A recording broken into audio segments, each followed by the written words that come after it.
Hello and welcome back to Kim Reads as we continue with Wicked, Part 5 of Uprisings. Elphaba could only get Nestero's attention for small snatches of time. However, dismissive of the demands of leadership, Nesteros was clear-headed about her schedule and spent hours prepping for meetings. And the first discussion was frivolous, family memories, school days. Elphie was impatient to get around to the meat of the matter here. But Nesteros wouldn't be rushed. Sometimes she let Elphie sit when she held audiences with citizens. Elphie wasn't entirely pleased with what she saw. One afternoon, an old woman from some hamlet in the corn basket came in. She made obeisance in a most disgusting and obsequious manner, and Nesteros seemed to shine back at her glory. The woman complained she had a maid who had been falling in love with a woodcutter, wanting to leave her service to get married, but the old woman had already given 3 sons to the local militia for defense, and she and the maid were all the labor available to bring in the crops. If the maid ran off with the woodcutter, the crops would spoil and she would be ruined. And all for the sake of liberty, she concluded bitterly.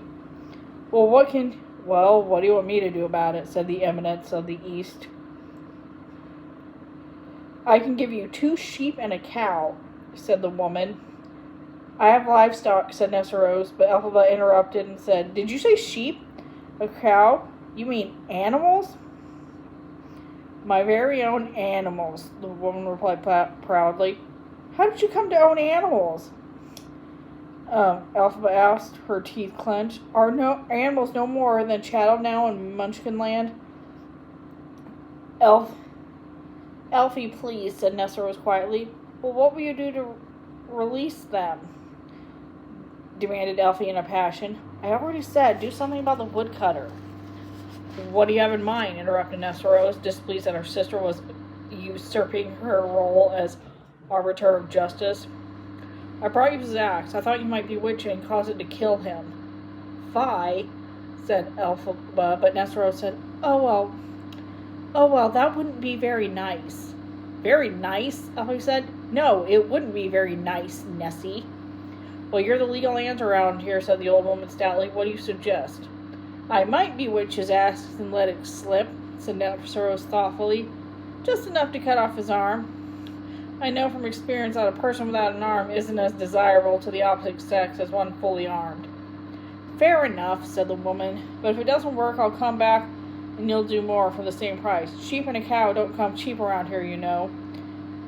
Nesteros, you're not a witch. No, I don't believe it, said Elphie. You don't do spells of all things. The righteous person can work miracles in honor of the unnamed god, said Nesteros calmly. Show me that axe if you brought it. The old woman held forward a woodcutter's axe, and Nesteros knelt down near it as if she were praying. It was an odd, even frightening thing to see that narrow, armless body being able to lean forward, unaided and off balance. And then, when the spell was through, able to right itself. Those are some shoes, thought Elphie soberly, bitterly.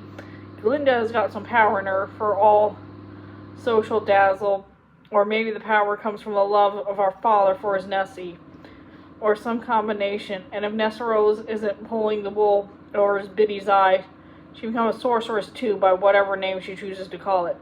You are a witch, said Elphaba again. She couldn't help it. This perhaps was a mistake, as the old woman was just thanking Nesteros forever at first. I'll bring the animals by the barn out back, she said. They're tethered in town. Animals? Tethered? Exclaimed Elphaba, seething. Thank you, Miss Eminence, said the old woman. The Eminence of the East. Or should I call you the Witch of the East? She grinned toothily, having gotten her way, and went out to the door carrying the enchanted axe over her shoulder the way a strapping young lumberjack would do. They weren't able to be alone again for a while. Elphaba went prowling around the stable and sheds until she found an attendant who could point her toward 2 sheep and the cow. They were in a pen with clean straw, each one facing a different corner, chewing an abstraction.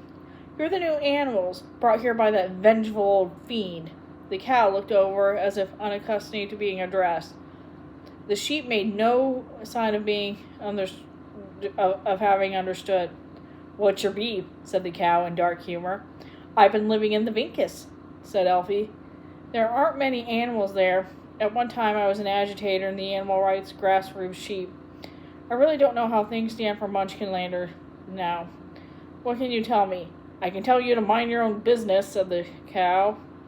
And the sheep can tell you nothing. They've gone dumb. Are they sheep? Does that happen? They've talked about humans becoming vegetables or nuts or even fruits, said the cow, but they don't mean it literally. Sheep don't become sheep, they become mute sheep. They don't really need to be discussed here, as if they're not listening, by the way. Of course, my apologies, she said to the sheep, one of whom blinked carefully. To the cow, she added, I'd rather call you by your name. I've given up using my name in public, said the cow. It's not afforded me any individual rights to have an individual name. I reserve it for my private use. I understand that, said Elphaba. I feel the same. I'm just the witch now. Her Eminence herself, a gummy rope of spittle dropped from the cow's jaw. I'm flattered. I didn't know you called yourself witch.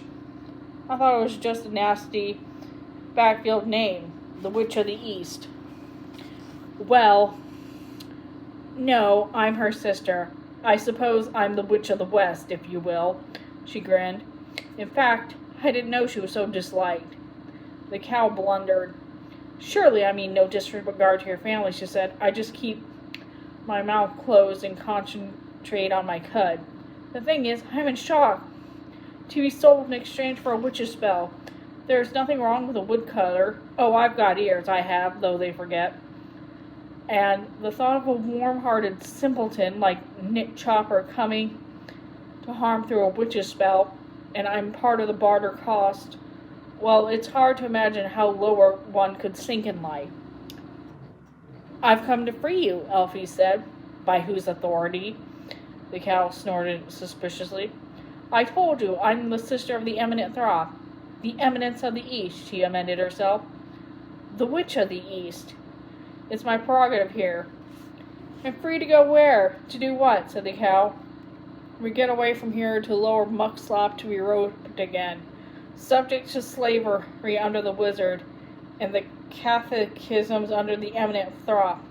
We don't exactly blend in with those creepy little Munchkinlander humans.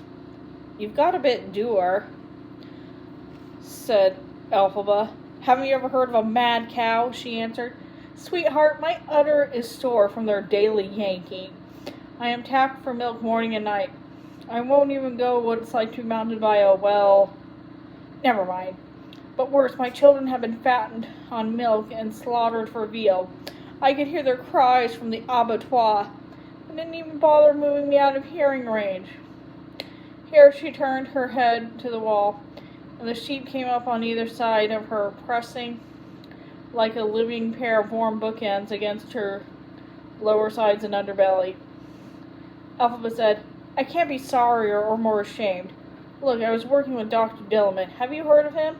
In Shiz years ago, I went to the wizard himself to protest what was happening. Oh, the wizard doesn't show himself to the likes of us, said the cow, after she regained her composure.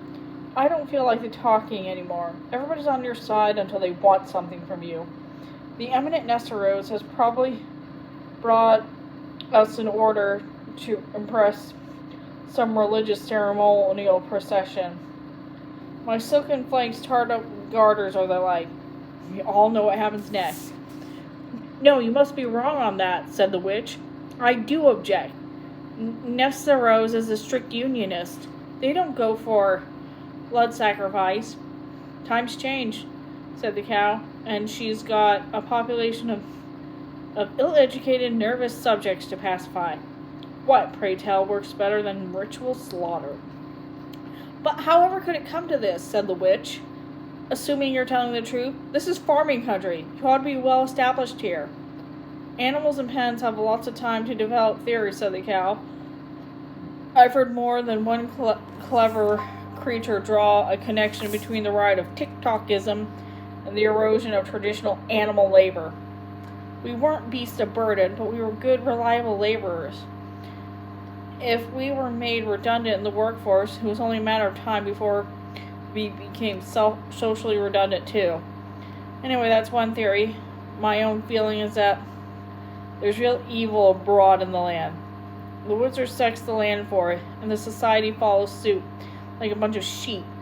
Forgive the slanderous reference, she said, nodding to her companions in the pen. It was a slip. Elphaba threw open the gate of the pen. Come on, you're free, she said. What you make of it is your own affair. If you turn it down, it's on your own heads.